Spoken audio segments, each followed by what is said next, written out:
मैं डॉक्टर हरिश्चंद्र, सहचारी हिंदी, राजकीय कन्या महाविद्यालय कोटपुतली। प्रिय छात्राओं, आपको पूर्व में बीए पाठ थर्ड के आधुनिक काव्य अज्ञे द्वारा रचित भीतर जागा दाता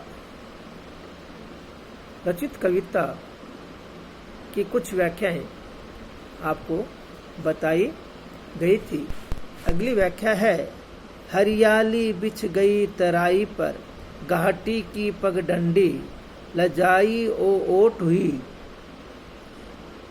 पर चंचला रह सकी फिर उजकी ओर झांक गई, छर हरे पेड़ के नई रंगीली फुनगी, आकाश के भाल पर जय तिलक आंक गई, गेहूं की हरी बालियों में से कभी राई की उजली, कभी सरसों की पीले फूल ज्योत्सना दीप गई, कभी लाली पोस्ते की सहसा चौक गई, कभी लघु नीलिमा तीसी की चमकी और छिप गई, मेरे भीतर फिर जागा दाता और मेरे फिर नीरव संकल्प किया, लो यह हरी भरी धरती, ये वत्स कामधेनु मैंने तुम्हें दी है। तो यहाँ पर क्या है, अज्ञे द्वारा रचित भीतर जागा दाता कविता से लिया गया है, जिसमें धरती पर जो चारों ओर क्या है हरियाली फैली हुई है, उसी को क्या करके लक्ष्य मान के अपनी जो आर्थिक उदारता है उसका क्या किया गया है, उद्धृत किया गया है, उदारता को व्यक्त किया गया है। क्यों कि प्रकृति द्वारा संपूर्ण धरती पर क्या है हरियाली फैल गई है, उसी को अपना लक्ष्य निर्धारित करके लक्ष्य कर अपनी आर्थिक उदारता व्यक्त की गई है। कवि कहता है क्या कि धरती के मैदान में बागों पर क्या है चारों ओर क्या हो रही है हरियाली बिछ गई है, घाटी में क्या है पगडंडी भी हरितिमा से, इतनी जो रास्ता बना हुआ है घाटियों में पगडंडी बनी हुई है, उसमें भी क्या है हरितिमा क्या है बहुत ही इतनी आच्छादित हो गई है कि वो दूर से स्पष्ट दिखाई नहीं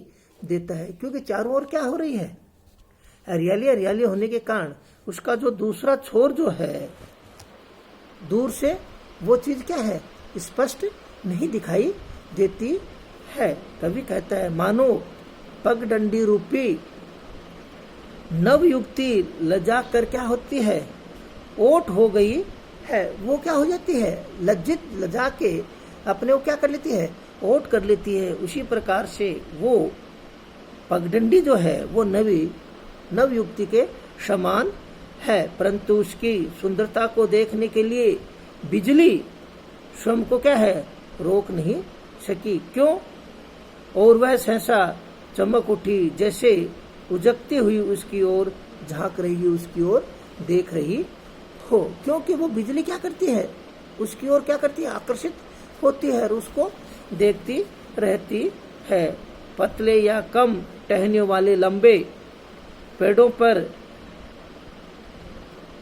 निकली हुई नई डाली, आकाश के भाल अर्थात आकाश के मध्य जय सूचक, विजय का जो सूचक है तिलक की तरह क्या होता है प्रतीत हो रहा है, क्योंकि पूरा पेड़ में केवल क्या है कि उसी की जो आकाश का जो भाल है आकाश की ऊंचाई है उसी पर क्या है वो जय सूचक तिलक की तरह क्या होता है प्रतीक हो रहा है। इसी तरह प्रकृति प्रवेश में क्या है अतीव मनोहरम अच्छी दिखने वाली, चारों ओर क्या है छर हरे पेड़ के नई रंगीली फुनगी, आकाश के भाल पर जय तिलक आंके गई है। और वो क्या है कि बहुत ऊंचाई होने के कारण वो कैसे कि उस तिलक के समान जो क्या होती है किसका जय का सूचक है, उसका सूचक है, वही क्या करता है प्रकृति के प्रवेश में अतीव मनोहरम अच्छी लगने वाली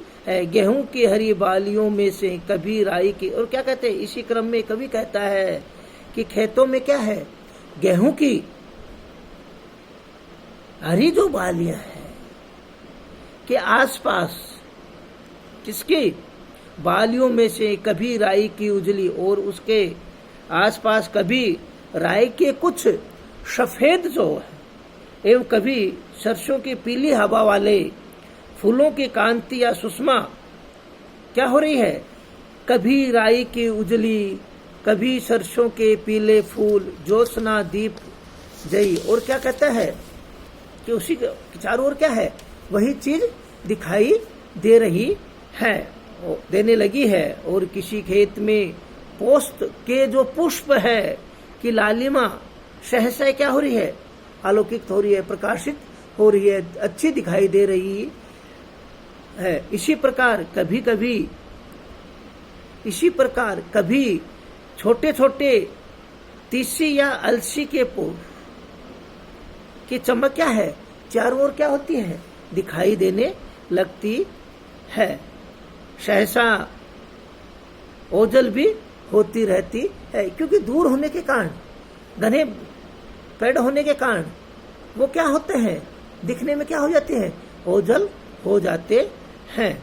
इसी प्रकार धरती पर प्राकृतिक सुषमा एवं हरितिमा का प्रसार दिखाई देखकर कवि के हृदय में सहसा क्या होता है, विचार आता है। क्योंकि कोई व्यक्ति कोई चीज देखता है तो सहसा ही क्या होता है, उसके मन में विचार आता है, विचार उठता है, और वो क्या है, उसी विचार के कारण धरती बिना मांगे ही हमें कितना देती है। क्या कहते हैं कभी, क्या कहता है कि धरती क्या है, देने के लिए कभी भी उसके लिए ना नहीं है। क्या कहते हैं, धरती क्या है, अपने आप ही बिना मांगे ही, बिना कुछ किए ही धरती क्या करती है, हमें बहुत कुछ दे देती है। क्यों, धरती के कारण ही क्या है, संपूर्ण जो प्रकृति है वो क्या होती है, हरी भरी होती है। उसी से क्या है, बिगर मांगे ही संपूर्ण जो चीजें हैं, संपूर्ण जो वस्तु है, संपूर्ण जो खाद्यान्न है, वो क्या होता है, हमें मिल जाता है। वह कितनी उदारता रखती है। क्यों कि देने वाला क्या होता है, उदार होता है। कभी कहता है धरती क्या है, उदारता वाली है, क्योंकि वो देने में कमी नहीं रखती है। तो यहाँ पर देखिए, जो धरती है उसके लिए कवि ने कितने अच्छा क्या किया है, प्रयोग किया है कि धरती क्या है, बिगर मांगे ही क्या कर देती है, बिगर मांगे ही दे देती है। उसके कारण क्या है, जो व्यक्ति क्या है, बिगर मांगे ही दे देता है, वो कौन होता है, उदारी होता है। यही कवि कहता है। इस विचार से कवि के हृदय में यह भाव जागा है कि जब धरती हमें इतना सब चुपचाप देती है तो हमें भी उसे कुछ देना चाहिए। क्यों कि वो बिगर मांगे ही, बिगर कहे ही क्या है, वो अपने आप ही क्या कर देती है, दे देती है। तो कवि क्या कहता है कि बिगर मांगे ही वो क्या है, स्वतः क्या कहे, हमें दे देती है। तो उसको क्या है, बदले में हमें भी क्या है, कुछ देना चाहिए। ये कवि क्या है, कहता है। इसीलिए मैं हरी भरी धरती को बछड़े सहित कामधेनु, जो क्या है, काम कर धेनु अर्थात मनोकामना पूरी करने वाली गाय रूपी पवित्र भावों को अर्पित करता हूं। कामधेनु है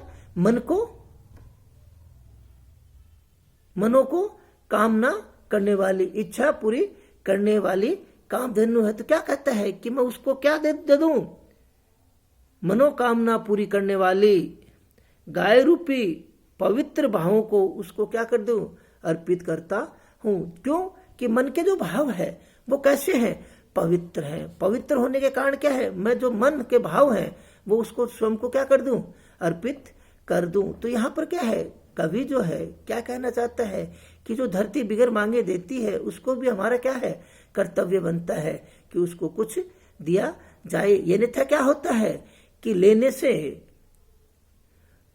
बिगर मांगे दे देता है और अपनी उदारता दिखाती है, तो कवि कहता है कि उसको हमें भी क्या है, कुछ देना चाहिए। यहाँ पर धरती की क्या है विशेषता, क्या बताई है, उदारता बताई है, कृतज्ञता बताई है, उदार भावनाओं को व्यक्त किया गया है। और साथ में क्या है, स्वत सा कामधेनु अर्थात बछड़े सहित देवताओं की गाय, कामधेनु मनोकामना पूरी करने वाली को पवित्र मांगलिक बाहों को क्या किया गया है, व्यक्त किया गया है। क्यों कि यहां पर क्या है, वो जो कामधेनु है,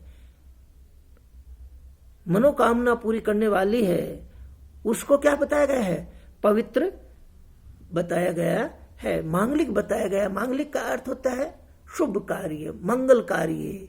तो इसमें क्या है कि वो उस कार्य को क्या है, पवित्र और मांगलिक बताते हैं।